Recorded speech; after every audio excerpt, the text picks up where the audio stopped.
Toto je taká dosť taká záľudná otázka, pre mnohých nepochopiteľná. Videl si to aj, bol si nedávno v diskusii na Jojke, kde ti bolo vyčítané, že odkiaľ berieš toľko peňazí na v podstate tie deti, tie ženy, tie dovolenky. Odkiaľ máš peniaze? Však všetci zarábame peniaze v bankomate. Ideš do bankomatu, dáš PIN kód, nesmieš ho zabudnúť a vybereš peniaze. Dobre, a kto dáva tie peniaze do bankomatu?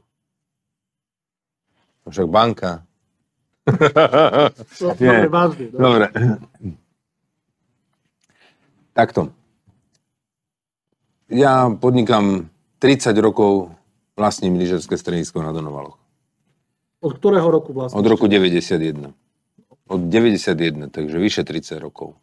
Ináč k tomu sa ešte dostaneme, že ako si sa dostal do Novalom, ale poďme... V 95. som založil prvú Tatranskú. To boli skoro všetky lyžařské strediska v Tatrách, čiže Štrbské pleso, Smokovce, sedačka na Lomnické sedlo, Tatranská Lomnica, Jamy, Ždiar, Bachletka, Ždiar, Strednica. To som všetko vybudoval jednu veľkú spoločnosť, ktorú som... Vtedy boli aj Donovali? Nie, no, aj Donovali. Nie, Donovali boli od 90. roku a toto bolo od 95. Aha, dobre. A v 96. som urobil spoločný podnik s mestom Ružomberok, Skipa Ružomberok. Potom, myslím, že niekde okolo roku 2009-2010 som kúpil pohľadávku na Račú Oščadnicu a zabezpečenú a tam som nejakých pár rokov vlastnil aj lyžařské stredisko Račá Oščadnica. A ja som to všetko s ziskom predal. Ja som predal tie Tatry firme GNT, ktorá tam má kempinský a... Za koľko? Nebudem to hovoriť, lebo to je pre mňa obchodné tajomstvo, ale sú to... Vtedy to boli koruny? Nie, to už boli eurá. To už boli eurá? Alebo začalo to v korunách a končilo to bolo počas 3 rokov vyplatené. Takže začali to koruny a končili to eurami, ale... Ale asi predpokladám, že to boli desiatky miliónov. Áno. A tým pádom tam je zdroj mojich príjmov, ale zase... No dobré, ale to je 15 rokov dozadu. No však počkaj, 12-13 rokov, ale však také peniaze nerozhádžeš predsa. Za to si kúpiš tie domy, za to investuješ do ďalšieho podnikania, to držíš tie zdroje. No, dobre, to proste nerozhádžeš. To sú vleky. Nie, to je predaj.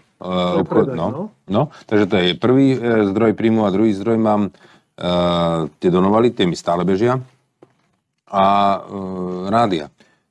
Je to veľmi jednoduché. Každý máme internet, choďte na Finstat, tam si pozrite, aké sú výsledky Fanrádia, Rádia Vlna a Goimpexu Donovali. Vybavené, tam si to pozrite, aká je EBITDA, aký mám...